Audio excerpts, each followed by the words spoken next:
I would request all the panelists to kindly put on a display picture suitable for the event, please.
Pavithran, if you could please alter your DP, that would be wonderful.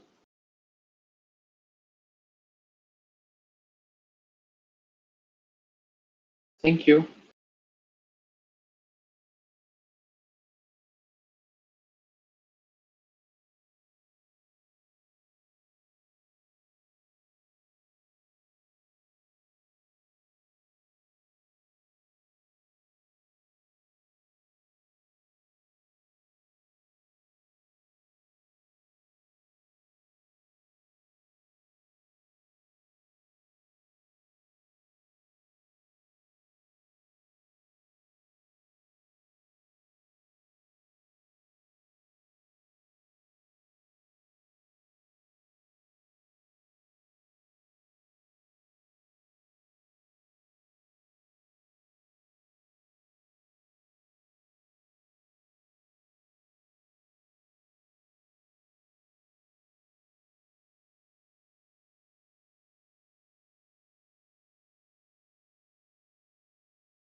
Joel, if you can hear me, I have sent you the invitation to speak. if you can please join the panelist.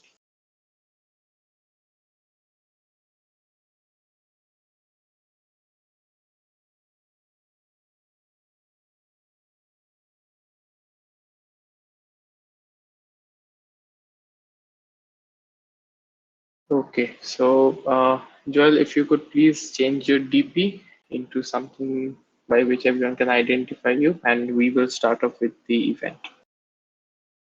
Okay, Sure, we'll do that. sure. Thank you. So, good afternoon, good morning, or good evening, depending on where you're joining in from today. First of all, I would like to introduce myself. I'm Navaneel present. I am a master's student at St.Xavier's College, Kolkata, along with being a visiting scholar at Blue Marble Space Institute of Science and a visiting student at the University of Edinburgh in the field of synthetic biology. My specialization is in the field of space biology, specifically also known as astrobiology. Moving on, uh, first, this event, Knowledge Hub, is the brainchild of NGSF. What is NGSF? NGSF is Next Generation Scientists Foundation. It is basically an organization which is run by Indian researchers, and the main aim of NGSF is to promote scientific awareness among people of different communities in general public throughout the student community. How does this happen? This happens through internships, essay writing competitions, and this excellent endeavor, which is known as the Indian Life Science Network. The Indian Life Science Network was set up with the vision to connect students, researchers, and those with a scientific aptitude together into one community so as to help them out not only in their career, but also in different cases of experiments in life in general to find papers which is the foremost which is of the foremost importance to me especially. Therefore, continuing onwards, for those who have joined in for the first time into the server, I would request you to check out the different channels, see where you fit in, which niche you fit in, which city you belong to, and basically set up your own circle of scientists and researchers whom you can collaborate with. Moving on, I would just like to do a mic check from everyone. So if all of the panelists could kindly switch on their mics once and just confirm if the mics are working. Amit, Mahesh, Pavithran, and Joel. Hi Navaneel, this is Mahesh. Yes. Am I Hi. audible? Yes, you're audible. Thank you. Amit? Yes, sir, Amit, I'm audible. Yes, thank you so much. Pavithran? Amit? Yes, perfect. Joel? Okay. Yeah, am I audible? Yes, perfect. Thank you so much. So moving onwards with our wonderful panelists all present over here, let's start with Pavithran Narayan. If you could please give us a small introduction of yourself, Pavithran. Yeah, hello. I'm Pavithran. I'm from Chennai, Tamil Nadu. I did my MSc in Goa University in botany, and I have just joined PhD in plant science in the Heinrich Heine University, Dusseldorf, just last month. So I'm working in a sub discipline of plant science. So that's about me. Yeah, looking Thank forward you to so answer your much. questions. Thank you so much, Pavithran. If we can move on to Joel Lars Fernandez. Yeah, hello, I'm Joel. I come from Goa, and currently I'm doing my PhD at the Max Planck Institute in Cologne. It's for plant breeding research. I work on translating knowledge from Arabidopsis thaliana to rice. That's super complicated thing to talk about, but if you ever have time, you can always speak to me and then I can make it simple. I have previously, so I've done my master's just as Pavithran in Goa University in botany, and then I moved to Delhi where I met Ramakrishnan in the Department of Plant Molecular Biology in South Campus. And yeah, I would be happy to take questions if you have any. Thank you so much, Joel. We'll have lots of time for questions today. This platform is especially designed for one-to-one interaction as much as possible. If we can move on to Amit, please. Yeah, myself, Amit, I completed my master's from Plant Molecular Biology, University of Delhi. And after my master's, I worked as a junior research fellow at NIPGR, New Delhi.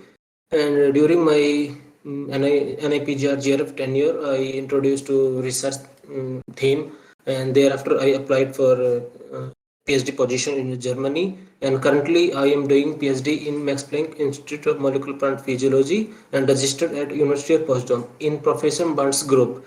And for my PhD, I am doing research on the stress signaling networks in the rice plants, and I am working on the neck transcription factor. Thank If you you so have much, any Amit. questions or query related to my field, I am happy to answer us. Thank you so much. So finally, moving on to Mahesh, if you could please unmute and give a small introduction of yourself. Hi, my name is Mahesh. I'm from Kerala. I have done my bachelor's in pharmacy from Calicut Medical College. Then I did a post-graduation in medicinal chemistry from NIPER, Kolkata. Then I started my PhD in 2018 in Max Planck Institute for Molecular Physiology, which is in Dortmund. So my research is in the interface of chemistry and biology, and kind of more related to developing drugs and developing reactions for drugs. So I think I'm the only one who is doing some kind of chemistry. So I will be happy to answer that kind of questions as well. That's all. Thank you so much, Mahesh. Thank you to all of you for your introductions. So, dear audience, let me just brief you on how this will work. First of all, we will start off with a show of hands right now so that I can see that you can interact with the platform. If you could please request to speak, all of you together, so that I can see that it is working for us as well as you. Just all of you, please send a request to speak once.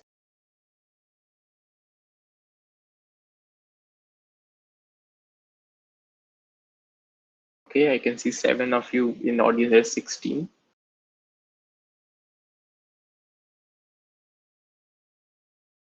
Okay, so it seems most of you have a knowledge of that, at least 50%. So you can put your hands down now, and we will start off with the event. So basically, I will brief you about how this event will flow.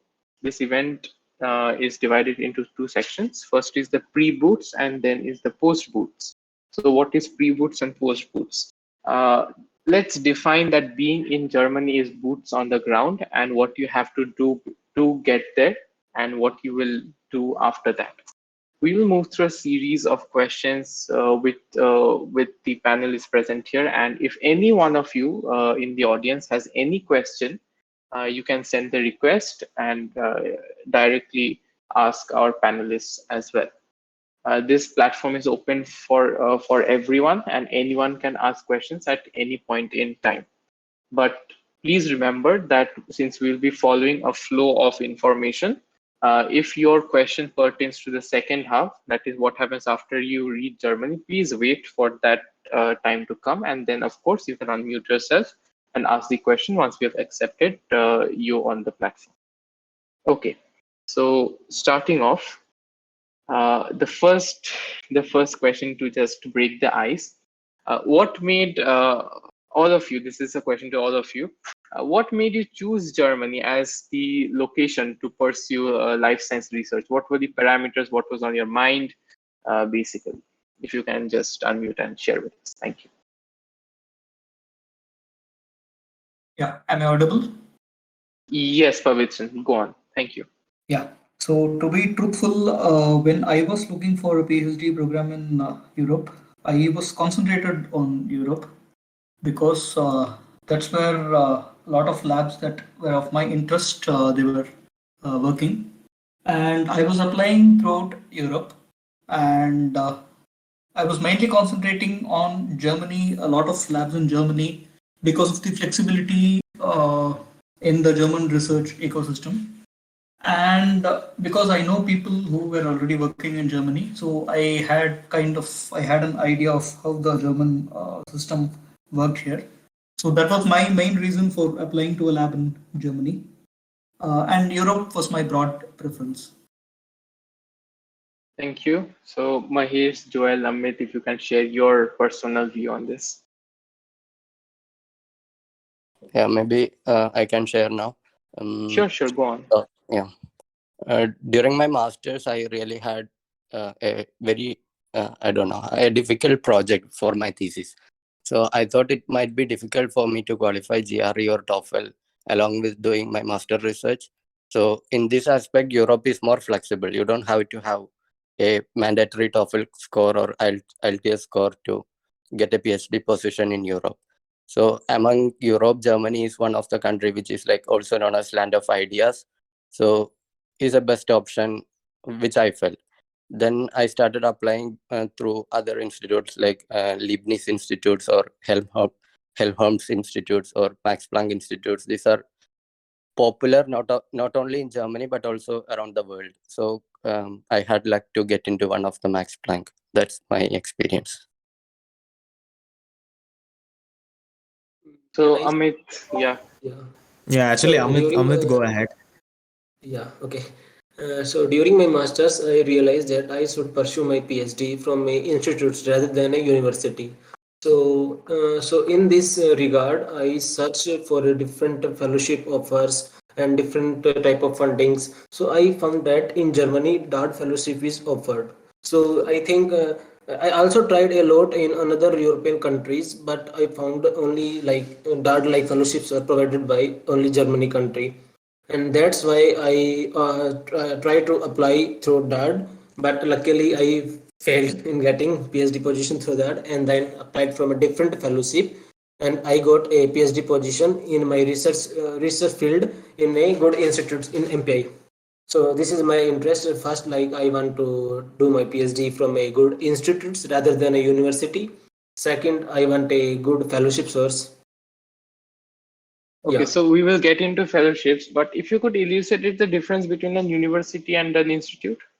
Like so in a university and institutes are like totally oriented to the research, but in a university you are a mixed kind of environment, like attending classes, so different types of activities. But in institutes totally have different exposures of scientists, seniors, so different kind of exposure from different like in MPI there are researchers from the different countries having different backgrounds working in this same building. So if you have to pursue a good career in research, I think I should go for research institute rather than university. Thank you so much, Joel. Yeah. Okay. So there is a long version and a short version. I'll go with something in the middle.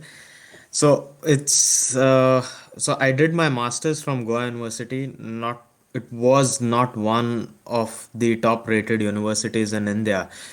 So just after my master's, I was really young when I finished my master's. I was just 21, and I answered GRE and I answered TOEFL, and I was applying to a lot of US universities. So that is where I wanted to go because my brother and sister, they had also done their PhDs in the US. I failed massively, so I sent a lot of applications. I just did not go through. And then I spoke to, so luckily I had a few friends. So I worked in NIPGR after my master's for a little while. And there were people who got through in Europe. So especially there was one of my good friends who got the Commonwealth scholarship and came to UK, and she kind of gave me a brief blueprint of how things work. And one of the things which worked for her, and then she said that maybe it might work for you also, is if you have a research paper. So then I tried and joined a lab which publishes a lot of papers, and I just started working. And what I had aimed at that time was, so I had a clear blueprint which lab I wanted to go to.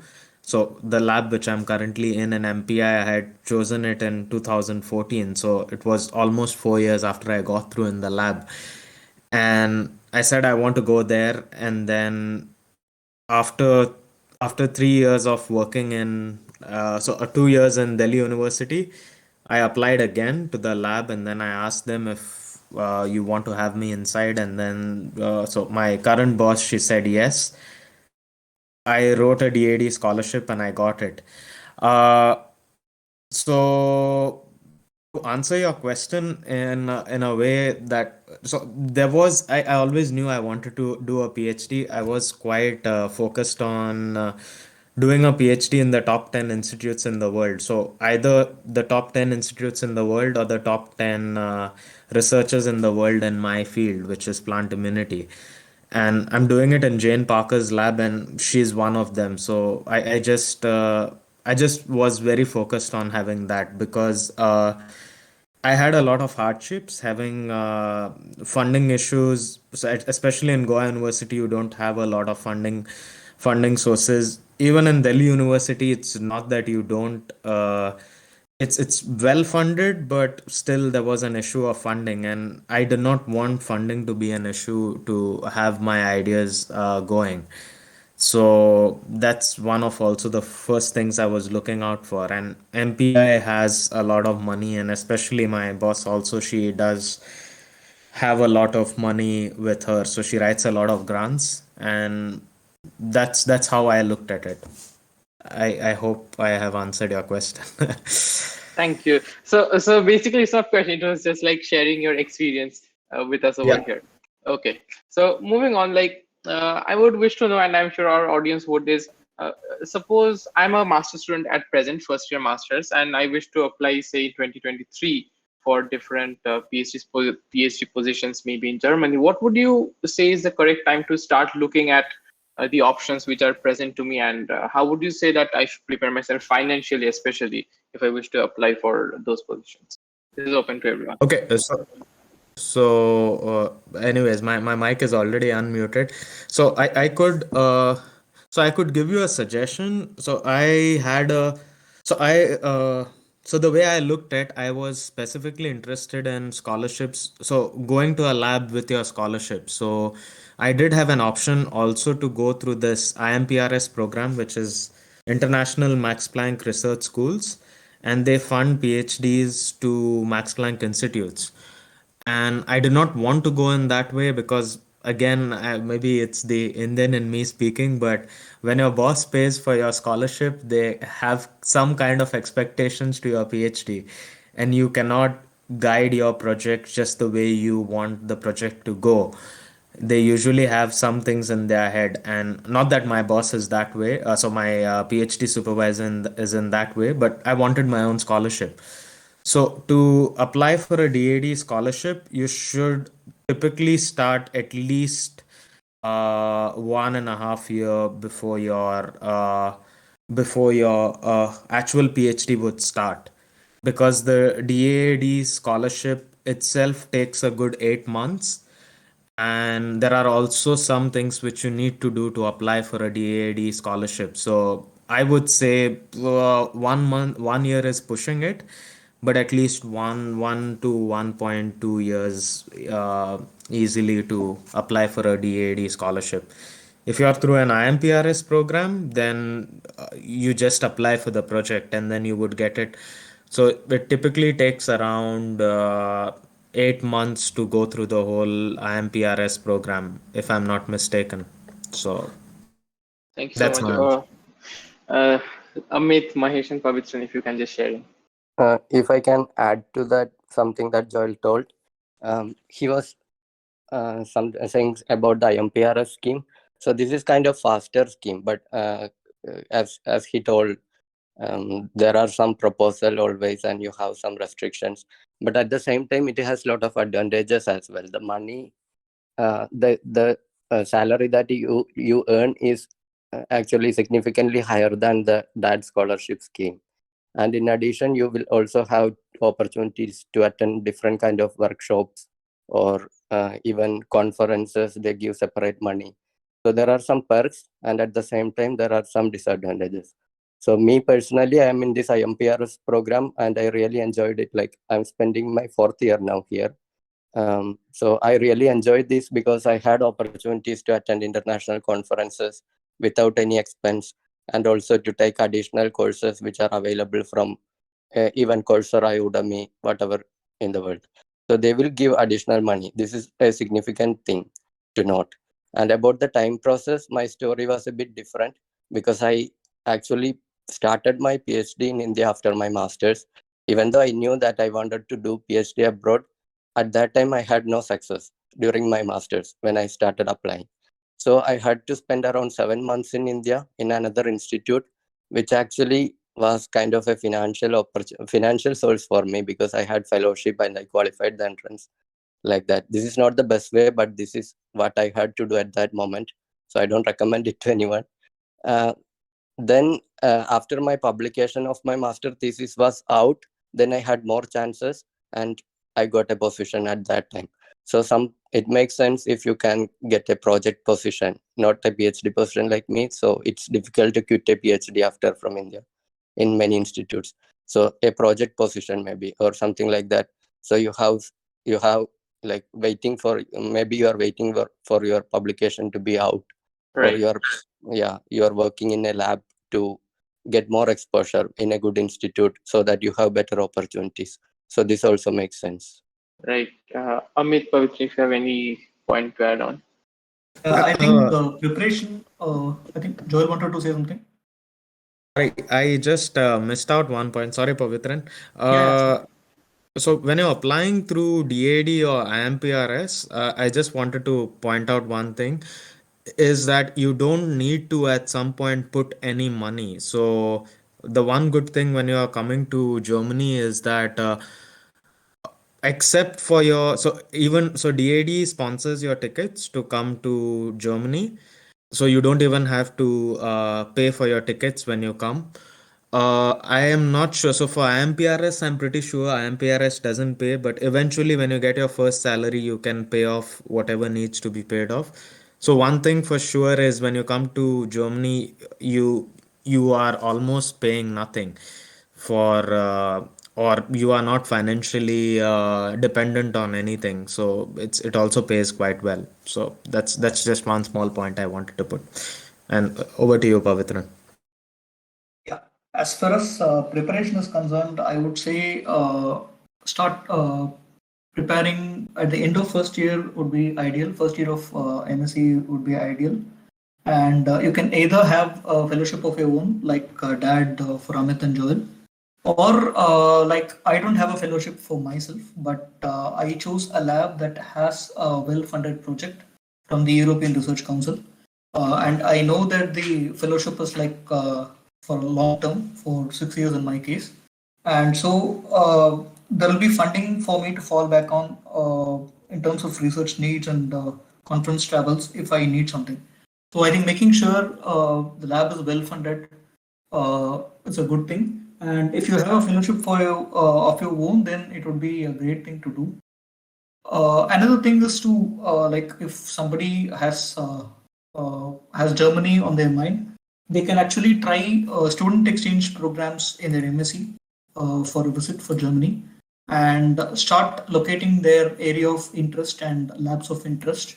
So I think that would go a long way in choosing the desired lab in Germany. Right. Thank you. Amit,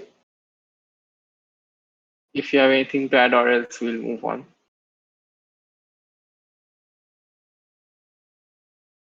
Amit, you are muted, I think. Yeah, so basically I start from here. Like in Germany, there is no hard or fast rule for registration. You can register at any time.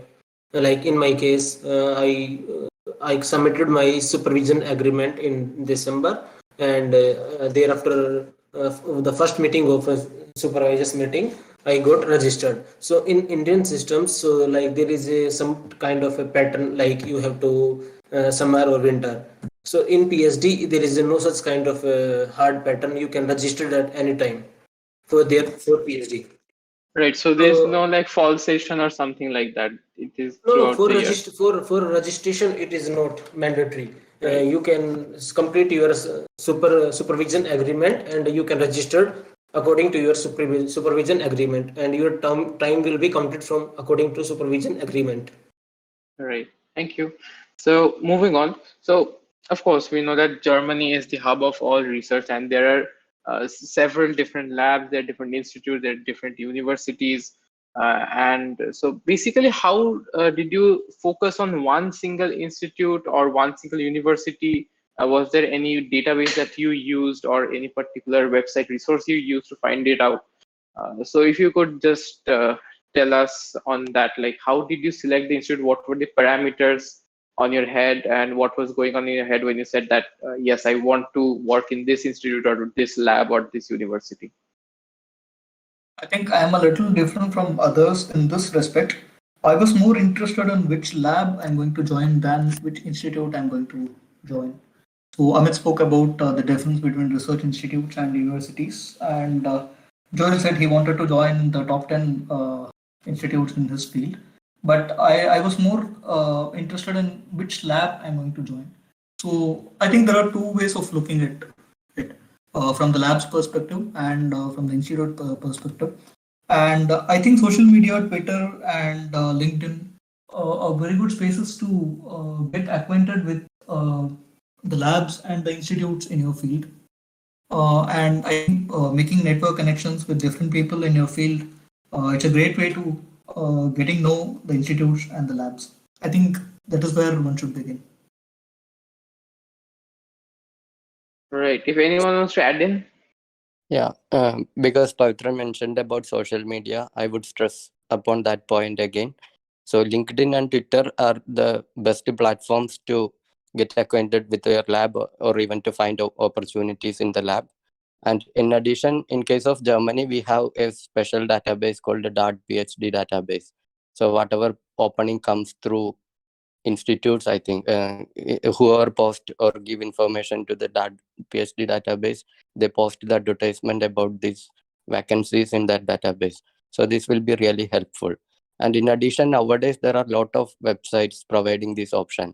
I think academic positions is a good option, or scholarship DB, scholarshipdb.net, and findaphd.com. So there are so many websites as well nowadays. So these are really good platforms to find opportunities available. Right, that's extremely helpful. Yeah. So just 1 second, Amit. If any one of the audience has any question, they can jump in and send a request, and we will add you in. So if anyone has a question, okay. So let's start with one. Let's start with Nabarun.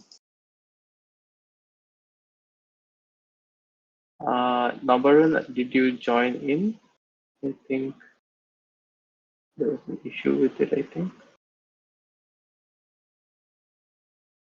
Maybe if you cannot fix the issue, you can just type the question, and then we can also go through in the chat, I suppose. Am I audible? Yes. Yes, Nabarun, you're audible now. Yes. Okay, so I wanted to ask, how do I connect with the student exchange programs?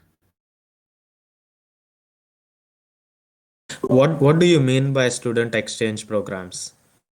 I Yes, it think was some mentioned by funding. Yeah, go on, Abdul. yes, Pardon it me? was mentioned by one of the panelists that we should be speaking or participating in student exchange programs in order to gain more information about which lab we want to join in. So I wanted to know more about this. Okay, I'm not Yeah, sure about so some funding institutes in India, they offer exchange programs for different countries, right? So for UK, you have the British Council that facilitates Newton Baba Fellowship, that facilitates 3 month stay in a UK institute, and Germany too has some student exchange programs with India. I think I can put in the chat later whatever I come across. I think DFG has one program for Indian students. So I think you can connect with different social media networks and different websites that offer information about fellowships to get to know this. I think it's a very good way to connect with different labs around the world. Even if you don't get the fellowship, it actually motivates you to know more about the labs and the institutes in your research area. Thank you. I have one question. First of all, I am a BTech Satya? student. Hello, Okay. yeah. Yeah, Okay. yeah, yeah. I just Uh, wanted to add something there. Uh, there is something, I think so. Who was it who asked the question? Naburan, right? Yes, it was But Nabarun. yeah, Nabarun. So there is also another option. What you can do is there's something called as summer schools, and different universities offer summer schools. So I think I know University of Utrecht offers a summer school, and there was also a summer school which I went to, which was organized by University of Toulouse in France, and it's totally free. So all you have to do is pay for your tickets to Toulouse, and then they'll take care of everything. And when you go there, I personally know four students who got a PhD call after they attended the summer school. So they interacted with scientists who came over there, and then these guys are not like mugs or something like that. They are really top scientists, and they offered positions in their lab after they met and spoke to these master students who also came. So I was a PhD student who attended. There are also postdocs who attended, but mostly there's quite a fair share of masters and PhD students. I can send you a link to this later on, and then you guys can also go through. But it's of course it's also very competitive to get it. So just 25 students in the world get it. But if you get it, then you're kind of you get to talk to people or these scientists for 3 days in the foothills of the Pyrenees, which is super beautiful. So if you don't meet anyone or you don't get any PhD, at least you had a good holiday for a week, I suppose. That's how I That's would take that's it. that's wonderful. Satya, if you could ask your question. yeah. I think I'm audible to everyone. Am I Yes, audible? you are. You are. Go on. Okay. So first of all, I'd like to introduce myself. That I am a BTech student pursuing my final year of industrial biotechnology, and I have a doubt whether to pursue my integrated PhD in USA or my masters in Germany, because, as you said, I know that in Germany it is very much cost efficient to do our masters. Uh, yeah, as you said, it is very much cheap, and we can almost do our masters for free. And I got one more information that in USA also, for integrated for PhD, the educational fees is also waived off, and also they give stipends for the students for doing their PhD. So in that case also, our education fees is waived off, and we can also manage our living expenses with the stipend we get. So I got a confusion, like whether to go for a PhD if I am selected, or should I not even go for a PhD and look for only masters, because some people tell me that masters is the Then place where you then the grow as your a your professional. question And is basically the confusion, right? So let's just hear it from our panelists right now. yeah. Okay. So I know it's a US based question, but we are dealing with Germany right now. So if anyone wishes to answer that. I'm sorry, Satya, I was distracted for a moment. What are you doing now? Are you a master's or uh, a bachelor student? I'm doing my final year of undergraduation. Okay. Okay. So I think selecting the country of interest also has some other things to consider. For example, the visa and uh, the whole research ecosystem of the country in question.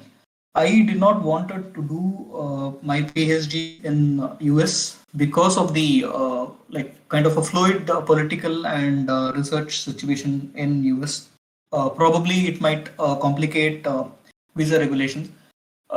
Europe actually has a more kind of a nice research ecosystem, and also having a European visa will let you travel across Europe and stuff.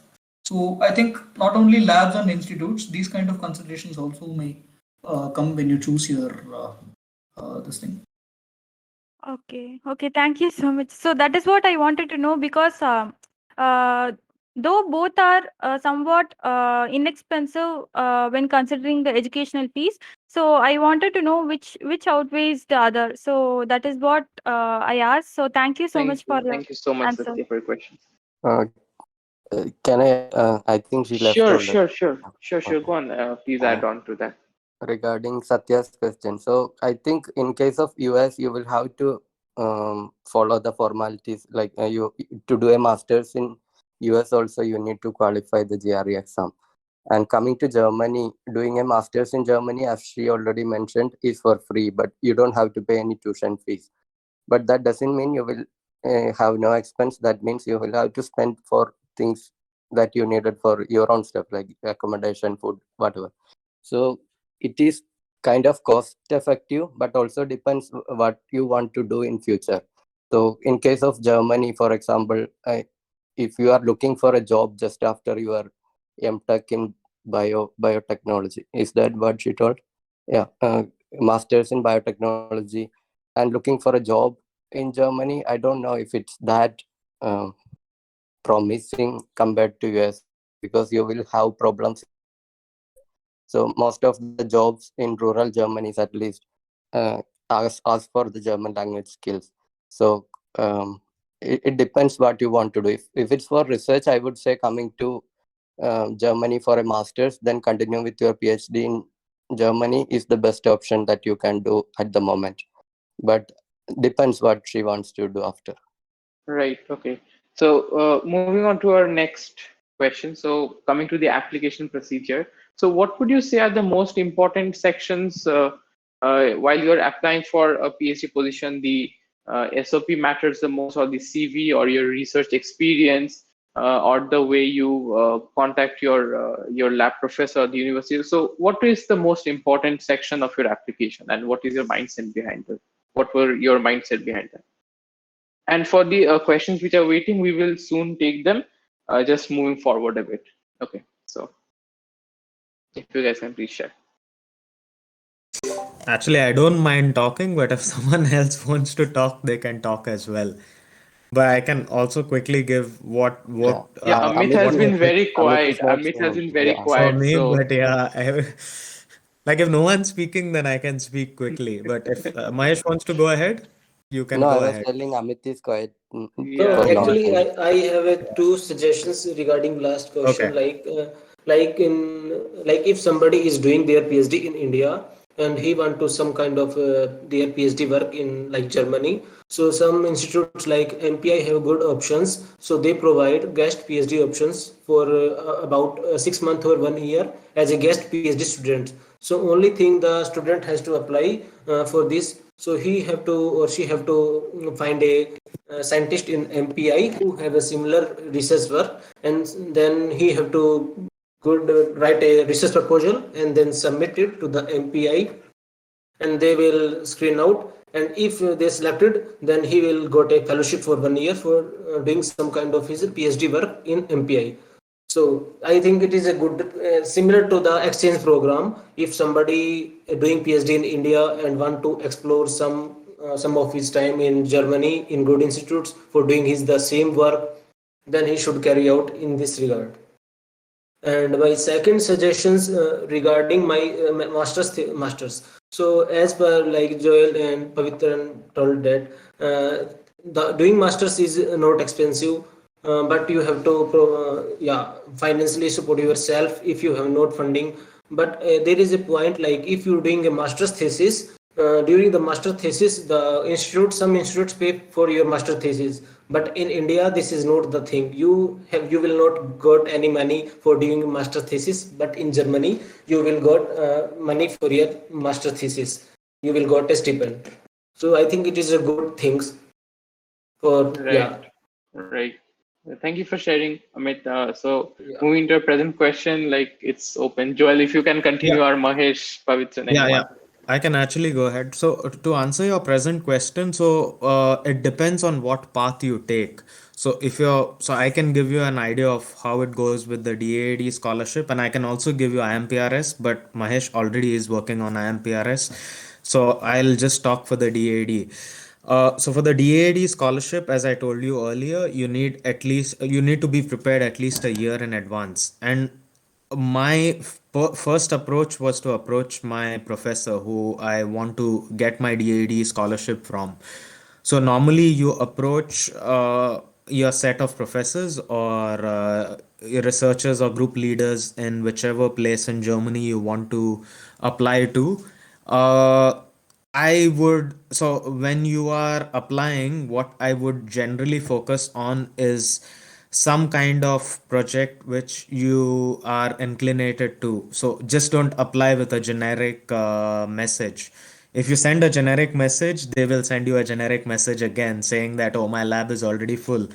At least that's a lot of complaints I receive from PIs who I speak to regularly. So you should give a project a year or so, just at least suggest. It's not that they are going to work on exactly what you suggest. And so for DAD, you need an acceptance from a professor. So once he or she, for example, tells that, okay, I would like to take you as a student and let's apply. So from then on, you have to start writing a project, and the project is 10 pages long. And I could give you details about it, but this is also there on the DAD website. I could put that. I could I'll share the link Send the on link. the Send the link. Knowledge Yes. Hub so that so there is a checklist already which you need, and then that's it. So for the scholarship, you need to, so just to recap, for DAD, contact the professors first and then start writing your application. But for MPRS, let's hear Mahesh what he has to say. Yes. Yes. Definitely. Mahesh. Yeah. So about the question was about what we need exactly. Like what was the question? Sorry. Yes. Yeah. The Okay. the question was actually when you're applying for the PhD position, what is your mindset? Like, what are the important facts of your application? The CV, the SOP, or the way you are contacting your professor? What was on your mind? Yeah, that's really important questions regarding the aspirants. So basically, I think the students from big institutes like IITs, ISS, they already have some idea about it. But the problem with other university which get less exposure is that they don't have enough information regarding these things. So coming to Germany specifically, the German research system is like they don't teach you anything. They are expecting something that they're expecting someone can do their job. Here there is no coursework related to a PhD or something, and the duration is quite low. So basically what they will naturally expect is that they need someone who already knows some stuff regarding what they are doing in their lab. So in this aspect, your research experience becomes the most important thing. So it will be more advantageous if you have a publication. Again, I would say it's not mandatory, but it is really advantageous. So if you're applying to a lab, you should justify why you are applying to that lab. Um, so you have had any previous experience in that kind of research, or you got some internship in that kind of lab. And so the first thing will come your research experience, your background, what are your skills. So and the next thing will be about the institute, which institutes you are coming from. So whenever some people contact me from institutes and they say, Mahesh, we don't have any master thesis or something like that. We just write something and give, or we don't have any thesis at all. So at that time, what I usually suggest is to get some internship inside India. There are so many good research institutes in India: CSIR lab, ICERS, IITs, NIPERS, and there are so many labs. So try to find some kind of internship, get contact with the big people in these institutes, so you will have good recommendation for your application, and you will learn more skills, and it will become helpful. And in additionally, you will get affiliation with a good institute as well. This will really boost your chances. Then comes your grade. So you don't have to be the topmost student in that institute or university, but if you have an above average grade, I would say maybe more than 7.5, or I don't know, something which is not really bad. But it helps if you have good grades. It will really increase your chances. So this is all together, it becomes important, like your experience, your affiliated institutes, your recommendations, your grades, and what are your skills. And in addition, language skills. You don't have to prove it by TOEFL or IELTS in case of Germany, but still some of the institute ask for it. So your language is also important, that you should be able to communicate with these people properly. So this is what I have in my mind now. Okay, that's perfect. So if anyone else wants to chips in with the application mindset. Actually, I really cool think, answer, though. yeah, I think it starts with, like I said, identifying the labs of interest and start mailing to the labs. But I think a lot of labs actually don't reply back. That's one thing that many people might have encountered. Even so something like 90% of the mails that you send, you won't send reply. You won't get reply.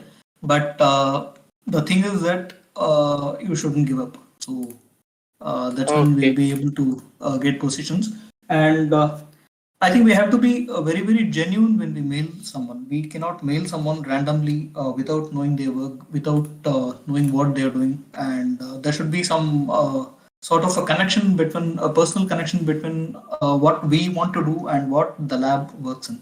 So that is something. So rating the lab's work, research interest, and publications is something very important. And the email should be professional so that the PA can reply back. And I think it'll help a lot when we have some original proposals for a project or something that the lab is also interested in, so that they will know that we have something genuine and original in ourselves. And Right. finally, I think CV, prepping up the CV is an important aspect. Yeah. Right. Okay. So Yeah. moving, yeah. Actually, Joel, add it. Navaneel, sorry, I just wanted to give one small tip there. Sure. I clearly missed out the question. But yeah, so one thing I did not talk about my CV, and I'm pretty sure this is going to help a lot of people. Maybe it's going to get their hopes high up. Uh, I am not the I'm not a topper in any of my exams which I have taken. So I can just tell you that my CV is not the best when it comes to most people in India. So in my masters, I scored just 69%. Bachelor's was 72%. So I'm not the top. I'm not like the cream when it comes to studies or whatever. And I'm pretty sure a lot of y'all also are in the same category. But what matters is how you present your CV and what are the preparations you put in your CV. So, one thing which helped me is that based on who you are contacting, you should tailor your CV to that lab. So, you cannot have the same generic CV to each and every lab you're applying to. So, certain labs look out for certain techniques more than other techniques, and it's very important to have so it's just like social media. You need to have this hook for someone to come to your CV and read it. So there must be something in your CV which makes them interested about, okay, this what's interesting about Joel. So I think so. You need to learn how to write a CV, and this information is, of course, available. If someone needs help tailoring their CV at some point, I could take a little time out and see it, a look at your CV, and then help you identify certain things. But it's a skill. It's not something which you're born with, and you can always learn this. So That was extremely insightful. So we will take a question before we move into the next part. Let's see if the person can join in. Nitin, can you hear me? I think I've invited you to speak, so you can jump in. Okay, so while Ritin is trying to join, since we don't have much time, so we'll move into the next question. So a very important part of going to Germany is the visa process. So what are the factors which come in when you're applying for the visa, and what are the necessities for the visa, and what all do you need? Ritin, we'll take your question. Just hold on a while. Let's just complete this question, and then we'll take your question. Okay, no issue. Yeah, so that is the question. Like, what are the requirements for the visa process? How much does it cost, or are there any fellowships related to it? So basically, whatever you guys want to share.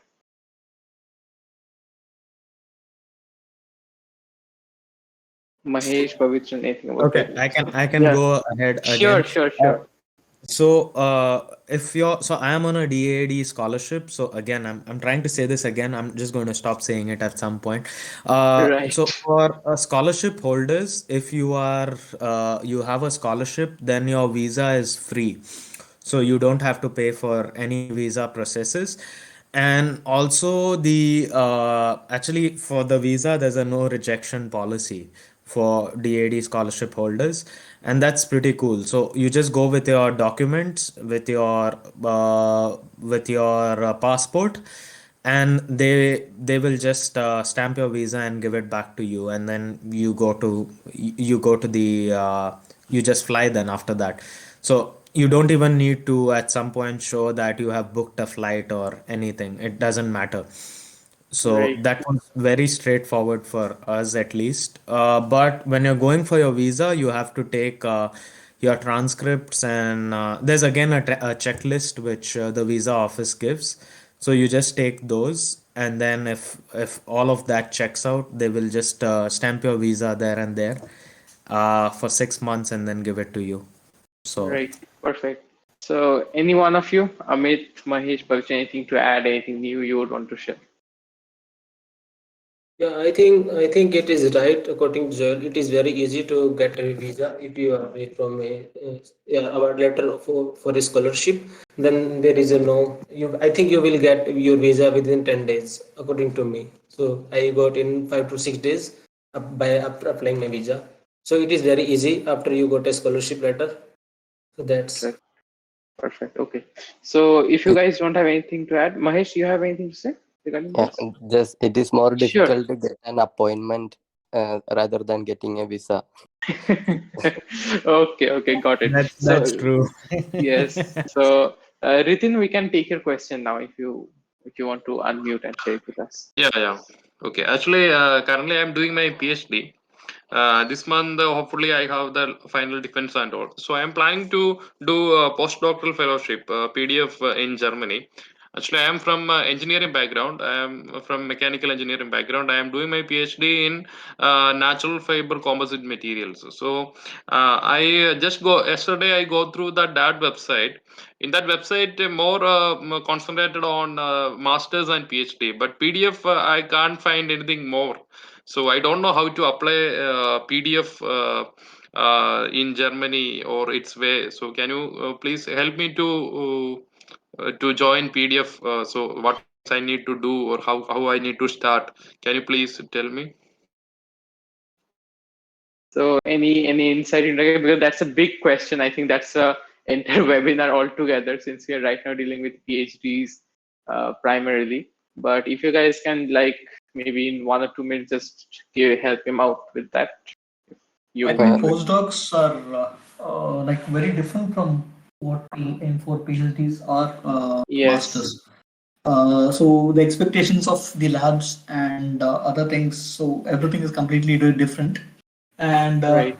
I think I'm not very sure about whether there are any, if you can bag any independent fellowships, uh, it would be great. So I think Right, it would be always be better if you have a fellowship of your own for a postdoc position, right. or else if you can apply for some advertised positions where the lab has the funding for to host you. Perfect. Okay. So, Okay. Uh, yeah, okay, sure. sorry. Go on. To answer your question, you were going through DAD, right? As far as I know, there is no, so they don't fund Indian students for postdoctoral fellowships through DAD. I might be wrong again, and that's probably the they do, reason. they do. And that's so they don't. And so again, that's why I was leaning on that 1% chance where I was wrong. But again, but there are other scholarships which you can apply to for postdoctoral studies. Like I personally know in my field, there is EMBO postdoctoral scholarship. You have Marie Curie. which is also there is one more which is very specific to Germany, which is Humboldt. You could try all of these. So you could just go to their websites. I could also put the links there.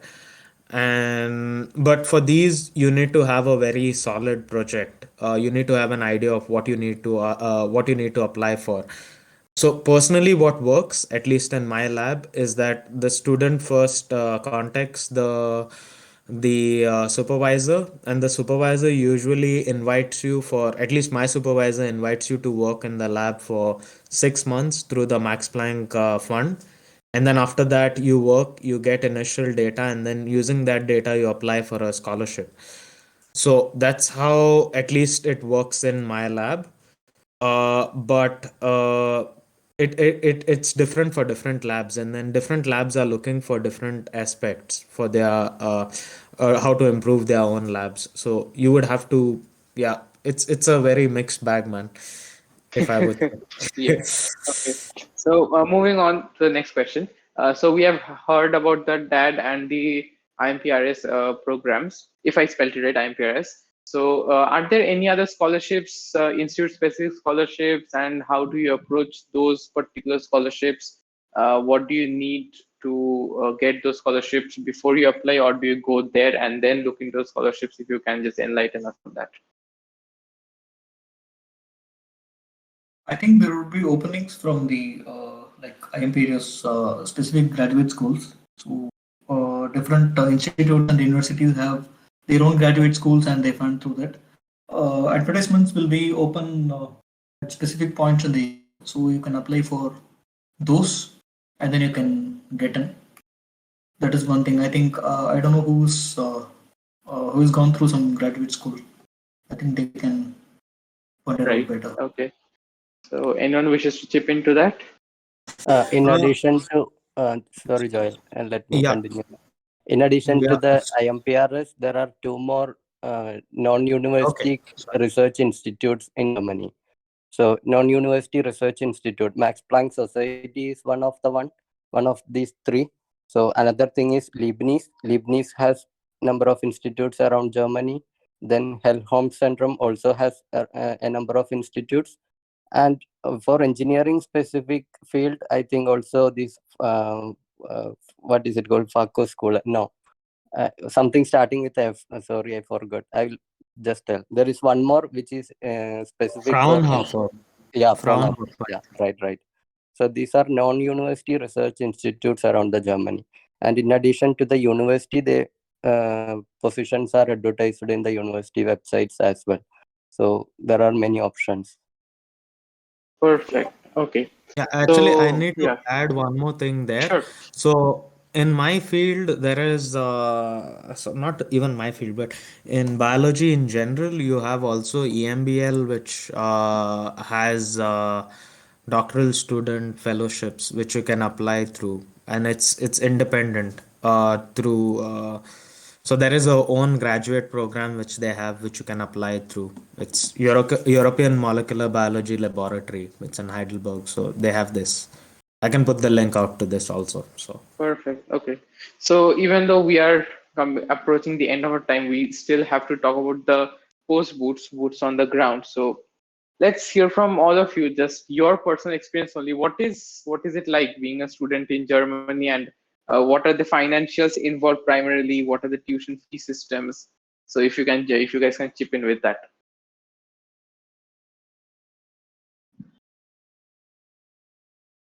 Maybe we can start with Amit because he's extremely Yeah. so. Yeah. So basically, for in German university system, there is a no university tuition fee. But for the enrollment for the semester, you have to pay some particular amount of money. But you have some benefits for enrollment for the semesters. You will get a ticket for your buses, or you will, so that you can freely allow for travel free of cost for that duration of a semester. So there is no semester tuition fee, but you have to pay for semester enrollment fee, Right, which right. is That's great to know. approx around 300 euros. In my university, I think it will be same around all university. So, Mahesh, Joel, and Pavithran, if you can add on to that regarding this question. Regarding the finance, I think is a good good option in case of finance. Germany is a good option because the salary you get is sufficient for your living as well as to save some money depending on how you live. So there wouldn't be a problem. There is no semester fee, as Amit Kumar mentioned. There is some kind of fee, but it is really, really small. Like 300 euros is for 6 months, and it also includes the public transportation expenses. So this is not a problem. Maybe you will find a bit of expense in case of finding accommodation or accommodating yourself. It might be a bit expensive depending on where do you live in Germany, but still the money that you earn will be sufficient at least to manage yourself, and in many cases to save some money as well. So If you that's my can point. tell us a bit more about the salary and the how the system works. And I hear that Germany is extremely city specific. That from one city to the other, the is a great cost difference, and the amount you need to stay in a particular city. So if you can just elucidate on those facts. So I will continue about that. I live in a city called Dortmund, which is not a really expensive city to live in. And as I mentioned earlier, I'm in this IMPRS program. So from the beginning itself, our contract was 65% contract. So in case of German salary system for PhD students, we have this E13 is the salary level. E13 is the salary that they give for someone working after their masters. So if you Right. have a master's and you are going to do a job, you should get at least E13 level salary. And Right. if you are a PhD student, in many institutes they give 50% of E13. So that means you will get half the salary of a master graduate doing a normal job. But now the Max Planck Society at least improved their salary to 65%. So the minimum is 65% of E13. So in this aspect, I'm in my fourth year of my PhD now, and I get around, to be specific, around 2,000 euros per month, and I spend around 600, 700 euros maybe on the things here, and remaining money I'm saving now. So Right. this is really a good business, I would say. But I live minimally, so it depends how you live also. Uh, so in case of Dortmund, it's not that expensive, but some cities like Munich, Berlin, they will be more expensive. So you will not find a flat for anything less than 700 euros maybe. So it depends where do you live, as you rightly told. So maybe Right. others can speak. Yes. So Joel, Pavitran, I guess you guys will have a Uh, lot to add on to this.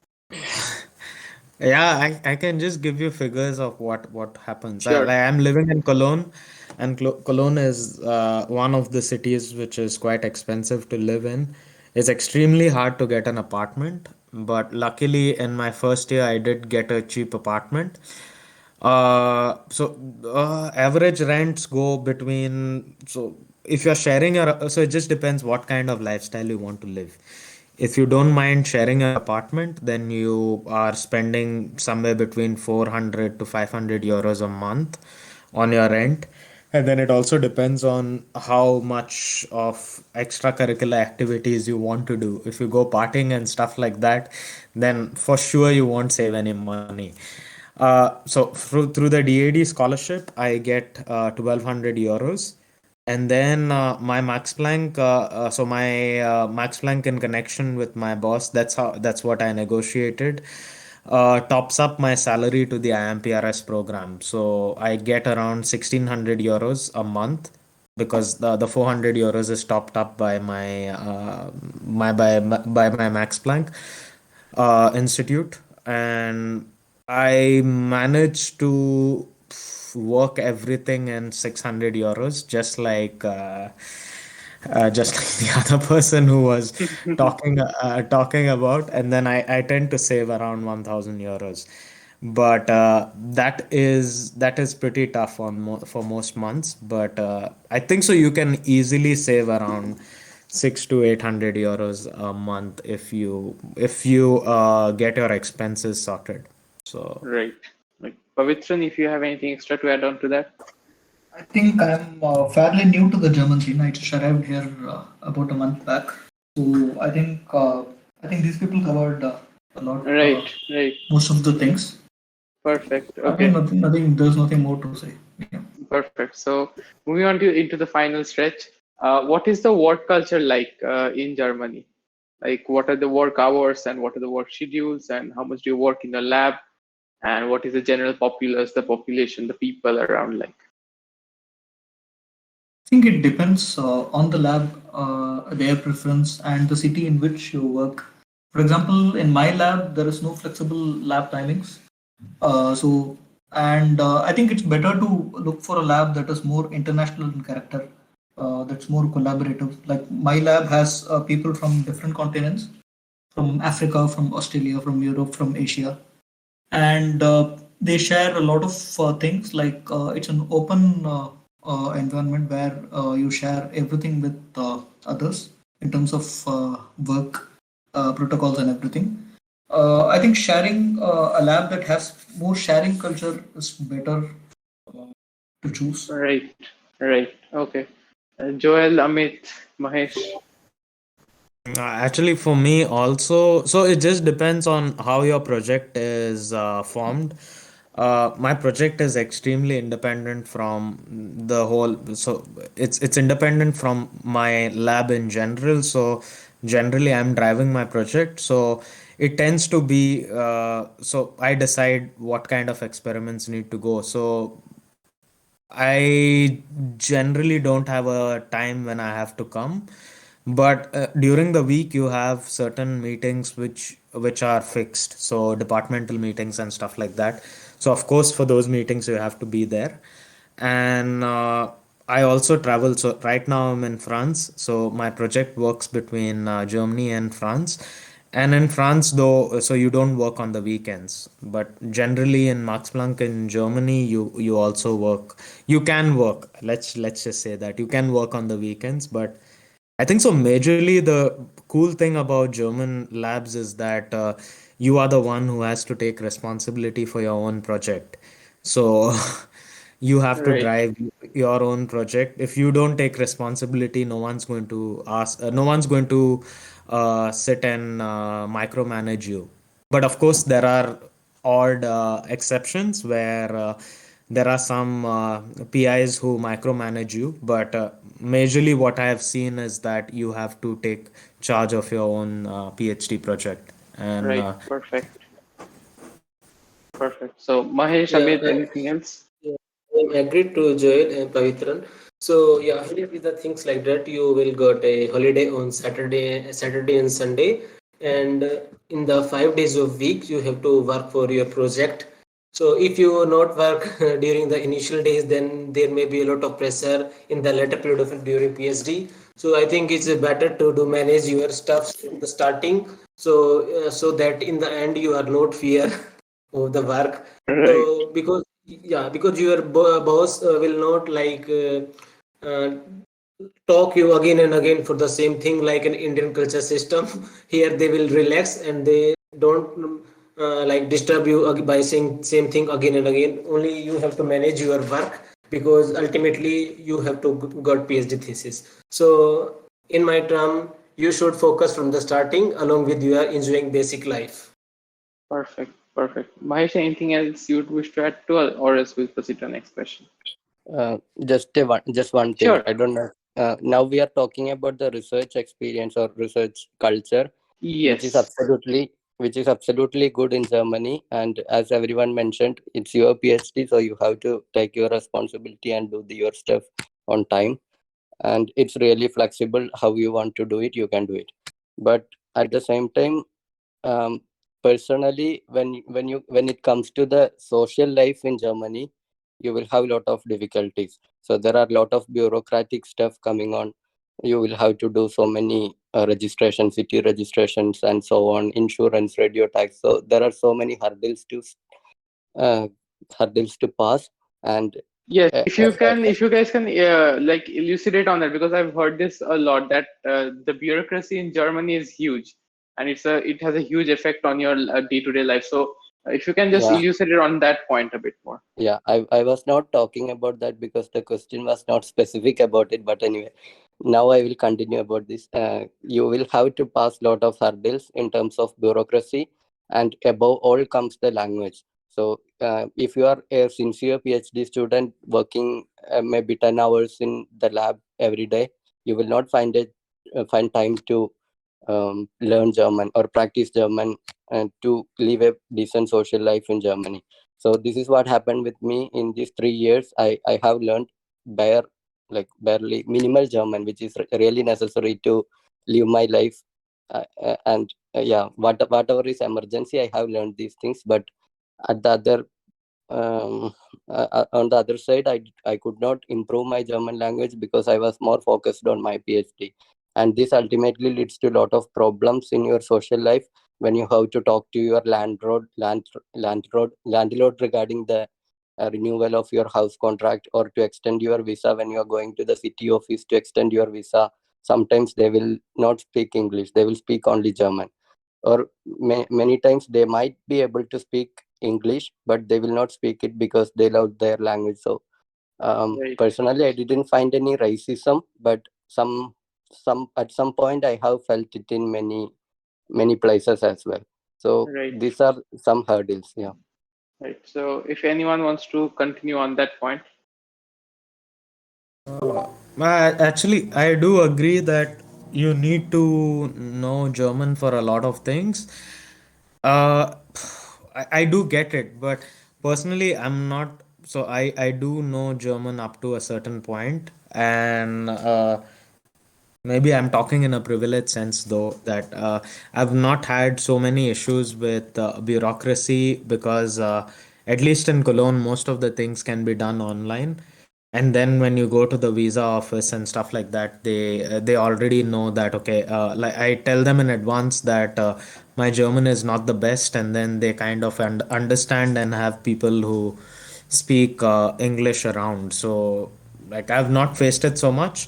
And also in terms of racism, yeah, it's there, but not in the major cities. So maybe when you are choosing where you want to do your PhD, try not to stay in very remote villages because, like in remote villages, I did get a hint of racism. I don't want to sound very negative, but you do get But that is the you ground do get. reality. That is the ground reality. So Yeah, so that's it's reality. You do get it, but I think so. They are very isolated incidences. You just brush it off and then just say hello, yeah, talk in French, and that's the worst insult you can give to any German. But yeah, I think so. Learning a language is not that hard, I would say.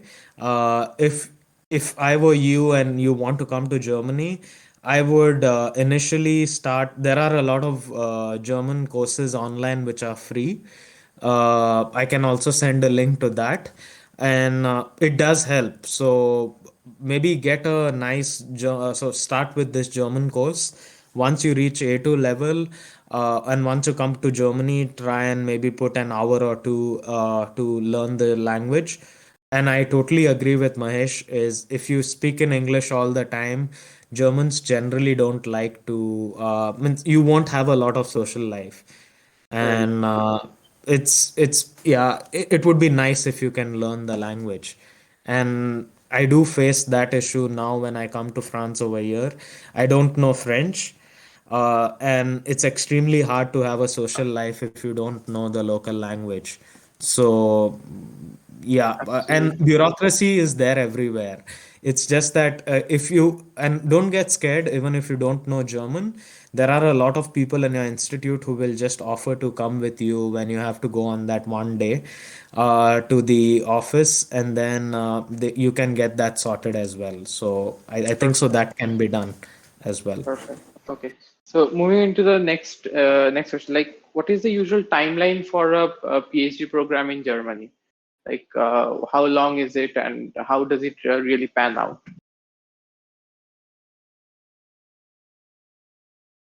You guys can just like share your own personal experiences regarding this issue. It's Okay, on so average for 3 years. yeah, 3 years. 3 years.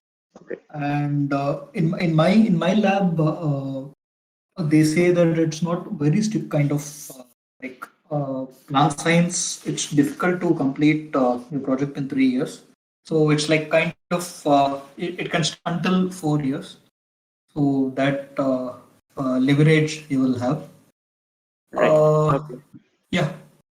Okay. And So as for yeah. my PhD, it doesn't have a strict. Some PhD courses may have a strict study plan for every 6 months or so. But my PhD program is a collaborative program that has 4 labs involved, and it's kind of very open project. So we don't have a strict study plan to adhere to. So it's kind of very fluid, and the direction may change anytime. So that's how my experience is for now. Right. Okay. So coming to the very end, after which we will have a few questions from the audience. Two questions. The first question is, what after PhD from Germany? Like, what are you guys planning, and how has the PhD in Germany helped you in that aspect? I will answer the question maybe. Sure, sure. Go on. Okay. Yeah, I'm planning to graduate in this December, and I tried to apply for postdoc. Actually, I made 2 applications, and I got interview from one, and I have to start my postdoc in UK from January next year. So it is really promising. If you are in a good lab and you have a really good CV, then you will find it easy to find a postdoc position from Germany after your PhD in Germany. That's great to hear. Anyone else has anything to add on to that? Actually, yeah, I'm also on I'm on my third year of PhD now, and I should it depends on, so I should graduate next to next year. I do have another year of funding, but so after that I want to do a postdoc, and yeah, I already if you go for conferences, if you also you have a lot of people who come to your institute, and through all of these interactions I also have 2 postdocs lined up, but I am still thinking where I'm going to go. But mostly I'm going to go to postdocs. I might also think of industry, but I have to Right. decide. But there's always, I feel the good thing is being in Germany, having this kind of exposure in Max Planck, it's very easy for you to speak to people who are in the field, and then just get postdocs while maybe drinking a beer or two or having wine or something. I'm not sure, but usually it's just through conferences and stuff like that. So it's quite easy, I would say, to get postdocs if you're doing a PhD in Germany. Right. Okay. So, if anyone else has anything to add, or we move into the final question. I won't say a question. It would rather be an advice from you all. What are the tips and tricks you would suggest a prospective PhD applicant to when they go and start their PhD in Germany, or they are planning to do so? Some tips and tricks from you guys.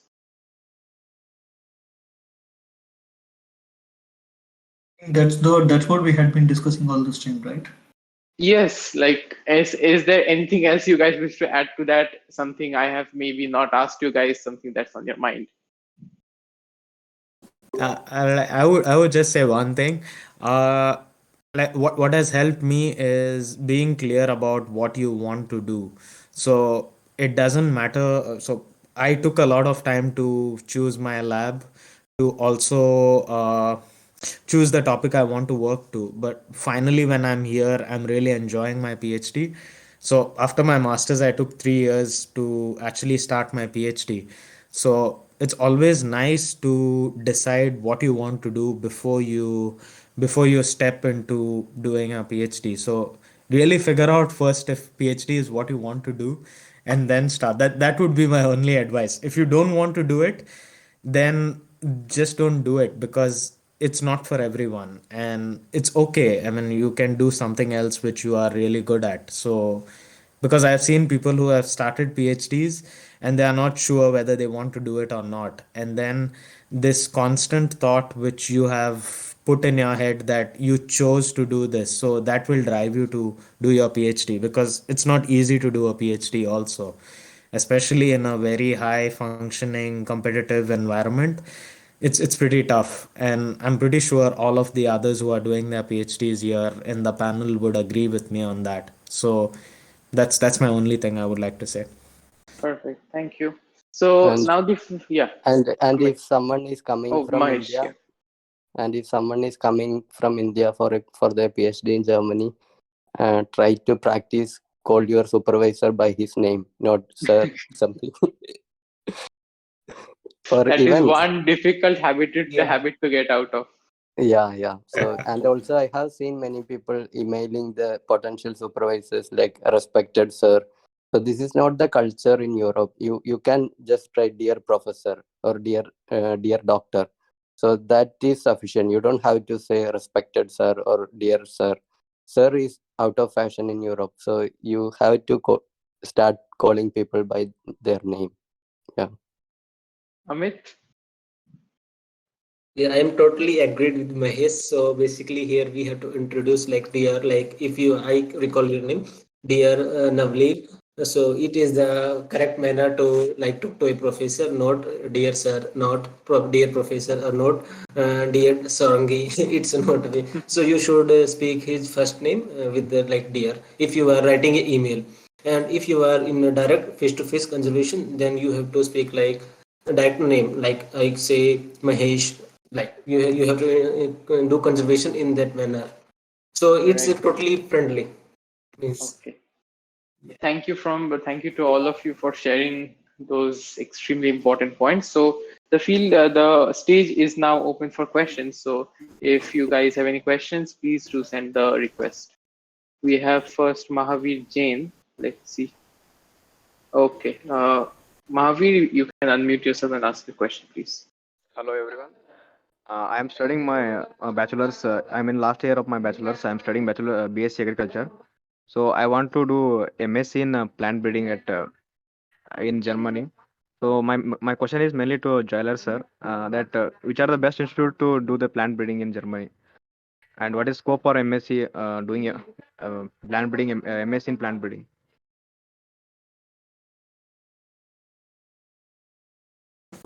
Yeah, so the question is to me about masters in plant breeding. Huh? Yes. So, I personally, to be honest, I don't know which are the best institutes for masters in plant breeding programs, but I could find out and I could tell you because I know the plant breeding institutes which are really good, but that does not necessarily mean so for research, but that does not necessarily mean that the universities around them are the best. So if someone else knows about any of these universities, I could they could take. I'll have to check though. There is the I think so. DAD has a ranking for universities for certain fields. I could just go through and then I'll just try and find it and then I'll put it in the chat. Perfect. So if anyone Thank else you. has questions, now is the time to ask.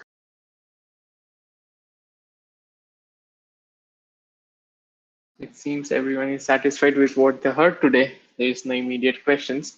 Just one point of information to those who joined the server today.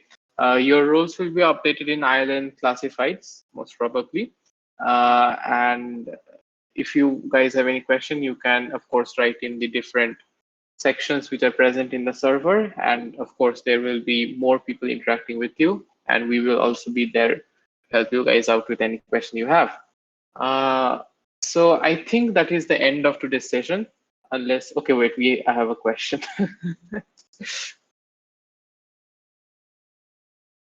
Okay, hello guys. So can you hear me? Yes, go on. Yeah.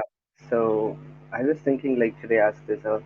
So we are getting the funding for our masters or PhD part, and is it also necessary that we need to get a job for the for money or expenditure we have?